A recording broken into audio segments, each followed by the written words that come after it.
Ciao, bentornato in questo appuntamento con la manutenzione delle nostre automazioni durante il periodo di emergenza sanitaria.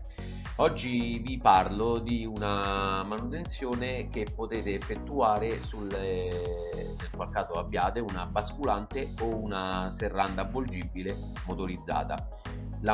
Questo tipo di manutenzione è molto banale, bisogna solo prestare molta attenzione a come la effettuiamo. Vale a dire che in primavera e in autunno si dovrebbero sempre lubrificare le guide sia della basculante che della serranda. Per quanto riguarda la basculante, anche un pochettino il movimento della puleggia, quella rotellina diciamo sulla quale scorre il filo, il cordino d'acciaio che è attaccato ai contrappesi.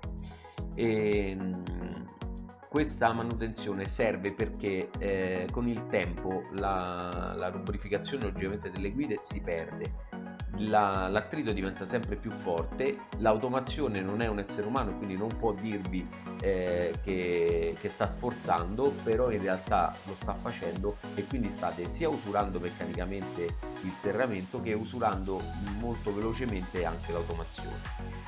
Il consiglio è di lubrificare le guide non col classico tubetto o con il barattoletto del grasso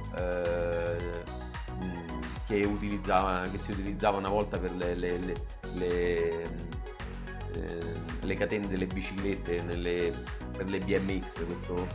Questo riferimento lo capiscono solo quelli che hanno più di 40 anni, ma di utilizzare un prodotto adatto, un grasso spray ad adesività molto elevata.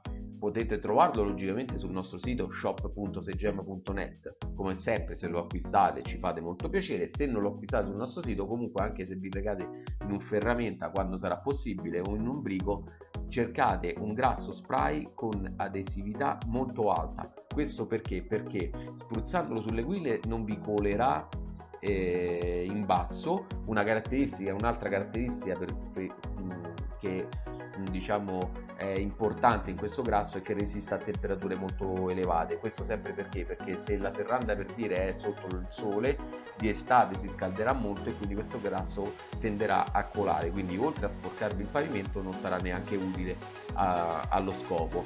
Il grasso che noi vendiamo sul sito logicamente ha entrambe le caratteristiche: ha un'adesività molto alta e resiste ad alte temperature. Potete trovarlo, ripeto, sul nostro sito shop.segema.net, o se le comprate da soli chiedete al negoziante che lo spray abbia queste due caratteristiche. Come sempre, se il video vi è stato utile e vi è piaciuto, fatemelo sapere iscrivendovi al canale e mettendo mi piace sotto. Ciao, grazie.